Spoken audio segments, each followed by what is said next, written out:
Bonjour à toutes et à tous pour cette nouvelle vidéo abordant un manga. A la base, cette vidéo devait être dédiée à JoJo Bizarre Adventure, mais deux raisons ont fait que ça a changé. Premièrement parce que je n'ai toujours pas regardé l'animé, donc je reporte à chaque fois son visionnage avec comme prétexte que je n'ai pas le temps, même si j'en ai assez pour écrire cette vidéo. Secondement car j'ai fait un petit sondage sur Twitter sur qui est le meilleur entre Pokémon, Yu-Gi-Oh, Digimon et Duel Master. Ouais, ce dernier a bien existé mais il est mort depuis. Et hérétique que vous êtes, vous avez voté pour Pokémon alors que Yu-Gi-Oh est bien meilleur. Et pour preuve, j'ai la vérité absolue. Et vu que pas beaucoup de personnes parmi mon public connaissent la profondeur de ce manga, j'ai vu bon d'en faire une vidéo pour vous mettre à jour. Alors, Yu-Gi-Oh est un manga de Takahashi Zakuki.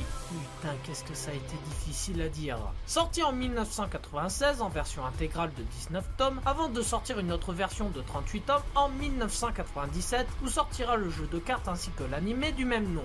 Il existe actuellement chez nous en France 5 arcs.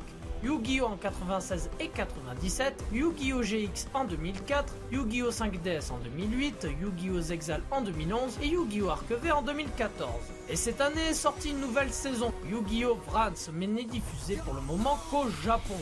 Alors pour des raisons de temps, je ne parlerai que du premier arc. Dis plutôt que tu ne veux pas le décrédibiliser en abordant les autres. Désolé Sherlock, mais faire du duel sur des motos du surf, je n'appelle pas ça du Yu-Gi-Oh! Mais si vous le souhaitez, GX est sympa et est une suite correcte du premier arc malgré l'humour un peu trop important et exagéré, même s'il a des qualités. Dans 5DS, les motos bousculent totalement la base construite par les deux premiers arcs qui gâchent le scénario que je trouve intéressant. Zexal, alors comment dire, le personnage principal est trop cartoonesque, c'est beaucoup trop infantilisé, les personnages secondaires sont inutiles. Ah non, désolé, ils sont carrément chiants en fait. Le compagnon du héros principal n'est qu'un copier-coller de Athème, et il y a beaucoup trop d'humour. Arc V, des déroulements répétitifs, une animation médiocre, un scénario intéressant mais qui n'est pas mis en avant, et c'est beaucoup trop stéréotypé. Et Vrance, qui est incompréhensible dès le début, des passages chiants sans que tu comprennes quoi que ce soit, les combats sur surf sont trop ridicules. Non mais du surf quoi les gens! Du surf bordel de merde! Même l'alcool me ferait pas passer ça! Et j'en ai avalé des choses! Ne dis pas ça devant tout le monde, crétin! Ose dire que ça ne t'a pas plu, enfoiré! Non mais, il pouvait pas trouver un truc un peu plus approprié? Et un héros qui cherche à être cool, mais qui n'a vraiment aucune personnalité. Bon, maintenant que ça c'est fait, on va pouvoir s'attaquer au premier arc. Commençons tout d'abord par le début du manga. Et quand je vous dis le début, c'est l'histoire qui s'est déroulée avant le début du manga, mais qui est racontée à la fin. Ouais, c'est compliqué à comprendre, mais restez, ça va bien se passer. Lors de l'Égypte antique, il y a 3000 ans de cela, des ennemis allaient envahir le royaume. C'est alors que Hakuna Makanon, pharaon d'Égypte, demande service à son frère Hakunadin. Celui-ci se servit d'un livre du nom de livre millénaire pour créer les objets du millénium. Mais pour ce faire, il fallait sacrifier 99 vies. Il décide donc d'envoyer des troupes à Kulemna, une ville d'assassins et de voleurs afin de les sacrifier et mettre en place un rituel pour créer ces objets. Quand Hakuna Makanon prend connaissance du massacre et la contrepartie payée pour obtenir ces objets, il décide de se suicider pour que le reste de sa famille ne subisse pas de malédiction, laissant son fils Athème prendre le pouvoir et vaincre l'armée qui voulait détruire l'Égypte à l'aide de ses 6 serviteurs et des objets du millénium. Cela dit, un enfant avait survécu au massacre de Kulemna, qui sera le futur roi des voleurs, Bakura, qui mettra une partie de son âme dans l'anneau du millénium en jurant vengeance pensant que le pharaon était le commanditaire de cette tuerie. Mais le jeu des ombres occasionné par la création des objets du millénium menace la Terre en amenant le chaos. Athème décide dans ce cas d'enfermer les ombres dans l'objet du millénium ainsi que son esprit.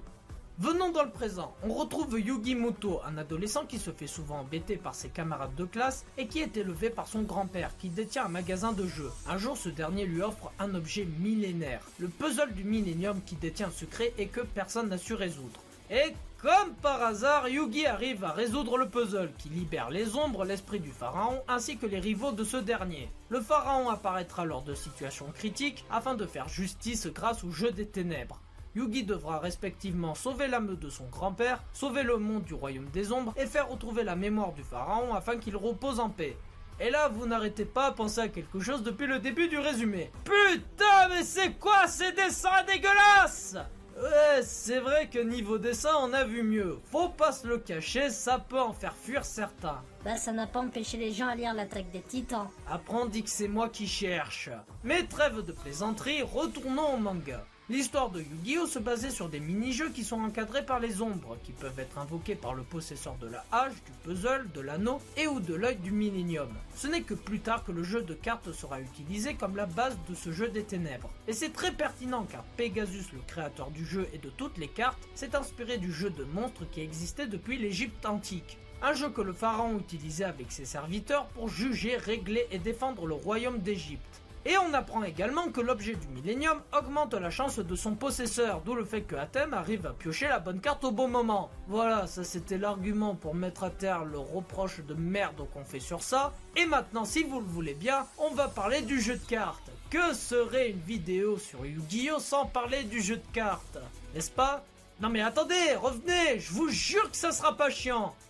Ouais, les règles sont un peu compliquées, mais en moins de 20 minutes, on peut acquérir les bases du jeu. Après, on a toutes les exceptions, les nouvelles cartes, ainsi que les nouvelles invocations monstres, etc. Mais bon, ça va au-delà du jeu de cartes de base. Et même ça, ça peut s'apprendre en moins de 10 minutes. Donc, en moins de 30 minutes, vous pouvez connaître toutes les règles du jeu.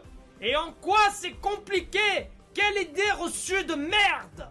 Pour conclure, je n'ai qu'une chose à vous dire. Yu-Gi-Oh nous a fait rêver grâce au jeu de cartes, et ça au dépend du scénario et de la profondeur des personnages qui ont été mis à mal par l'animé censuré, rendu plus doux et pour faire la pub pour les cartes à jouer et les goodies. Et vu les nouvelles saisons, c'est pas prêt de s'arranger. Allez plus loin que l'animé qui, même s'il aborde l'histoire des objets du millénium, ne reste que secondaire.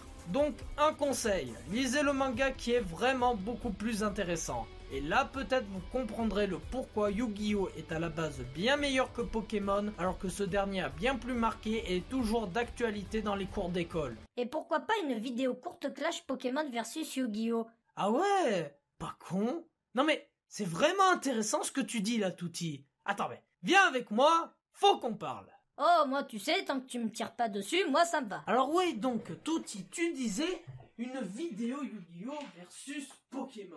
Alors là, je te dis pas, le nombre de vues et de YouTube Money qu'on va se faire, c'est moi qui te dis, là, on n'aura plus à travailler pendant au moins 20 ans.